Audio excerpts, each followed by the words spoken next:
अब शुरू करते हैं आपकी वर्कशीट नंबर 18। तो पहले आप लोग इसे अच्छे से लेबल कर लेंगे, सब्जेक्ट, अपना क्लास, अपना नाम, अपने टीचर का नाम, डेट आप लोग लिख लेंगे। इस वाली वर्कशीट में मैं आपको पूरी एक्सप्लेनेशन के साथ क्वेश्चन आंसर दूंगी। यदि आप सिर्फ और सिर्फ क्वेश्चन आंसर देखना चाहते हैं तो उसके लिए आप हमारी दूसरी वर्कशीट को भी देख सकते हैं। उद्योगों की अवस्थिति को प्रभावित करने वाले कारक, यानी कि उद्योग किस तरह से, कहाँ कितना ज़्यादा बनेगा, कितना बिकेगा, उसको कैसे, कौन चीज़ें ऐसी है जो उसे प्रभावित करती है। तो चलिए इसको हम लोग पढ़ना शुरू करते हैं आज।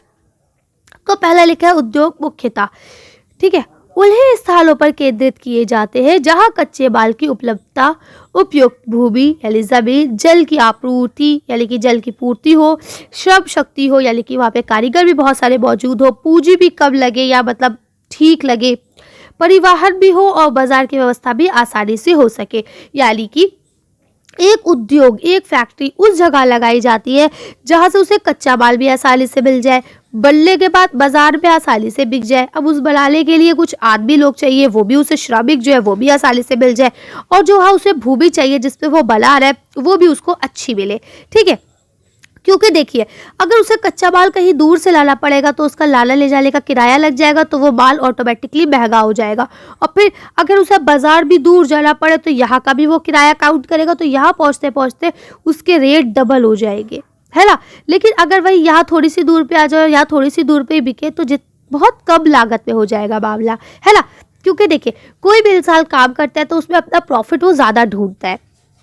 अगर उसको कम प्रॉफिट मिलता है तो फिर वो उस काम को या तो बंद कर देता है या फिर नहीं करता, या उसमें बहुत ज़्यादा टैक्स वगैरह वो लगा देता है कि भैया हमें तो अपना मुनाफा चाहिए, है ना। तो इसी तरह से लिखा है कभी कभी सरकार पिछड़े क्षेत्रों में उद्योगों की स्थापना के लिए कम दाम पर विद्युत परिवहन सुविधा उपलब्ध कराने जैसे कई प्रोत्साहित करने वाले कार्य भी करती है। यानी कि अब मान लीजिए कोई ऐसी जगह है जहाँ पे मतलब पिछड़े हुए वो क्षेत्र है, यानी जहाँ पे डेवलपमेंट नहीं हुआ, वहाँ पे कोई भी आदमी अपनी फैक्ट्रीज भी नहीं लगाना चाह रहा है, तो गवर्नमेंट क्या करती है कि उन लोगों को प्रोत्साहित करती है कि भाई आप आइए यहाँ पे हमारी इस ज़मीन पे भी अपनी फैक्ट्री लगाइए। और उसके लिए वो क्या करती है, उनको कम दामों में बिजली, पानी और जो लाना ले जाना है माल का उसका भी बहुत ज़्यादा सपोर्ट करती है, ठीक है।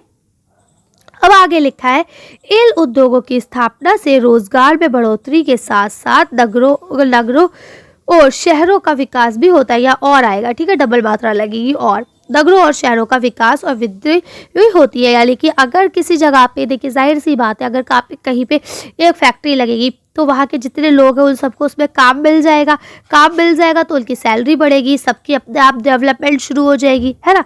तो क्या है, जहाँ पे भी डेवलपमेंट होने लगता है वो चीज़ बहुत ज़्यादा करीब आ जाता है, वो तरक्की करने लगता है तो वो शहरों के करीब आ जाता है। अब यह लिखा है औद्योगिक तंत्र, ठीक है। औद्योगिक तंत्र मुख्यतः क्या क्या होता है, आपका निवेश, यानी सबसे पहले आपको पैसा लगाना पड़ेगा, फिर प्रक्रम और फिर निर्गत की एक प्रक्रिया है, ठीक है। निवेश का मतलब क्या होता है, निवेश में कच्चा माल, श्रम और भूमि, ये सब की लागत आती है, क्योंकि भाई ये सब तो आपको पहले देना पड़ेगा ना। फॉर एग्जाम्पल अब मैं बच्चों को ट्यूशन पढ़ाती हूँ, कोचिंग करती हूँ, तो पहले मुझे क्या करना पड़ा, एक कमरा सेट करना पड़ा, ब्लैक बोर्ड का इंतज़ाम करना पड़ा, बच्चों के बैठने के लिए चेयर के इंतज़ाम करना पड़ा, ये सारे खर्चे मैंने अपने पॉकेट से करे, है ना। अब जब बच्चों को लगा कि हाँ भाई ये वाला कोचिंग बहुत इंटरेस्टिंग है, बहुत अट्रैक्टिव है, मैम भी अच्छा पढ़ा लेती है, तो क्या है, फिर बच्चे आने लगे, फिर मुझे उससे पैसे मिलने लगे, है ना। लेकिन उससे पहले तो ये सब चीज़ें मैंने खुद ही निवेश करी ना, कमरा करा, उसे अच्छे से मेंटेन करा, फिर बच्चों के बैठने के लिए चेयर्स वगैरह का इंतज़ाम करा। तो क्या है ये कि पहले आपको निवेश करना पड़ता है, उसके बाद फिर आपको उससे पैसा मिलता है।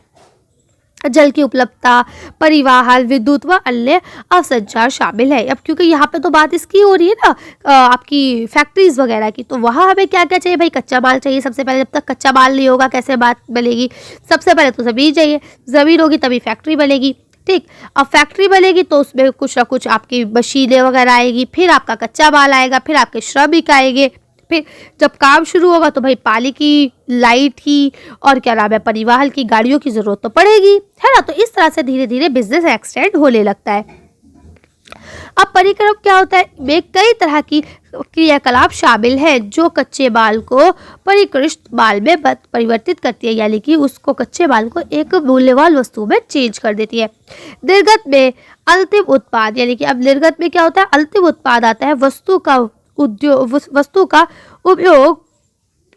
के लिए तैयार हो ला के, यानी कि अब इसको हम बेच सकते हैं। और वस्तु से होने वाली आय शामिल है, यानी कि जब वस्तु बिल्कुल प्रॉपर तैयार हो जाए, अच्छे से पैकिंग वैकिंग सब हो जाए और फिर जब वो बिक जाए और उससे जो आती है पैसे, वो चीज़ें इसमें शामिल है।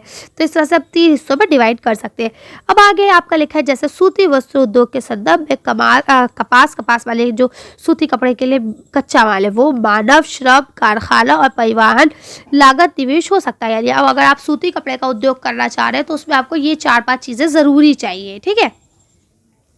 वही प्रक्रम वस्तु की क्या चाहिए अब आपको, उटाई, कटाई, बुलाई, रगाई, छपाई, ये सारी चीज़ें आपकी परिक्रम में आती है। यानी उसको लास्ट टच, फाइनल टच देना। भाई कपड़ा बन गया सूती, अब ये किस काम का, अब इस पर कुछ ड्राइंग बनेगी, कुछ इसकी कटाई होगी, भाई कोई कमीज की शेप का कटवाएगा, कोई कुछ तरह से कटवाएगा, ठीक है। अब रेडीमेड में तो पूरे सिलाई कपड़े भी आते हैं ना, तो वही चीज़ है, ये फाइनल टच हो गया। और उसके बाद लास्ट में जो निर्गत आता है, तो उसमें निर्गत में क्या होगा कि सब जो कमीज आपकी बनी है या जो भी चीज़ आपकी बनी है उसको ले जाके बेचना है, ठीक है, जिसे हम पहनते हैं। और इससे आने वाले जो पैसे हैं वो हमारी इनकम कहलाएगी, यानी आय कहलाएगी, ठीक है। अब क्या लिखा है, औद्योगिक प्रदेश। अब औद्योगिक प्रदेश क्या है, तो यह लिखा है औद्योगिक प्रदेश वह विकसित होते हैं जहां कई तरह के उद्योगों को आसपास में स्थापित किया जा सकता है। निकटतम होने के कारण इन उद्योगों को आपस में कई तरह का लाभ मिल जाता है। यानी कि 4-6 फैक्ट्रियाँ एक जगह पे ही होती है। आपने देखा होगा कि भाई ये हिस्सा जो है इंडस्ट्रियल एरिया है, यहाँ पे लोग नहीं रहते, क्यों, क्योंकि वह सब आसपास होता है। अगर किसी को किसी की मदद चाहिए तो वो आसानी से मिल जाती है, जिससे उन्हें कई तरह के लाभ भी होते हैं।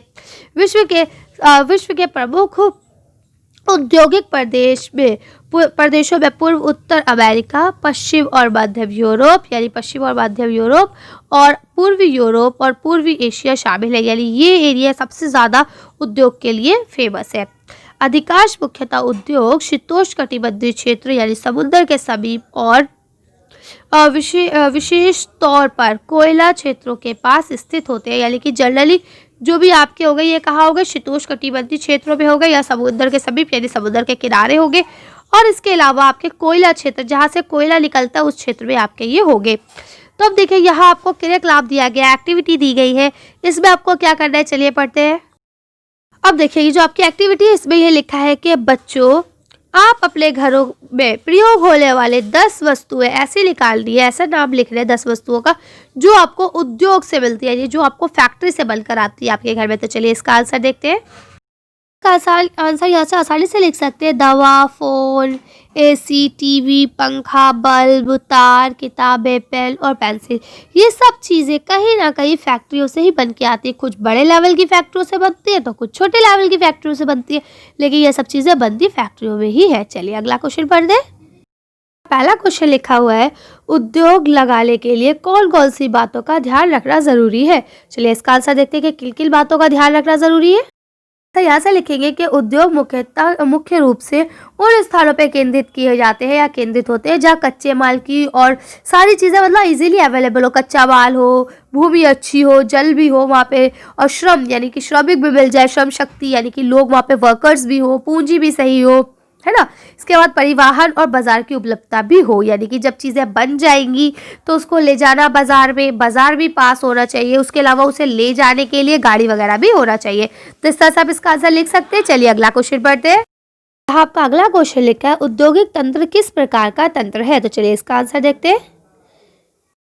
आंसर यहाँ से लिख सकते हैं, औद्योगिक प्रणाली मुख्य रूप से निवेश प्रक्रिया और आउटपुट यानी कि जो आपको वापस मिल रहा है उसकी एक प्रक्रिया है, ठीक है। इसके अंतर्गत आपको पहले निवेश करना पड़ता है, फिर उस चीज़ को बना के बाजार में बेचना होता है जिससे आपको पैसे मिलते हैं, ठीक। तो इस तरह से आप इसका आंसर मेनली यहाँ तक लिख सकते हैं। इसके अलावा ये निवेश का भी पूछा जा सकता है आपसे कि निवेश होता क्या है, तो आपको यहाँ से यहाँ तक बता देना है कि निवेश में क्या क्या चीज़ें आती है, कच्चे माल को खरीदना, लोगों की तनख्वाह देना, उसके अलावा आपके भूमि, जल, इन सब की उपलब्धता करवाना, परिवहन, बिजली, इन सब के जो खर्चे होते हैं ये सब आपके निवेश में आते हैं, ठीक। तो आप इस तरह से इसे लिख सकते हैं।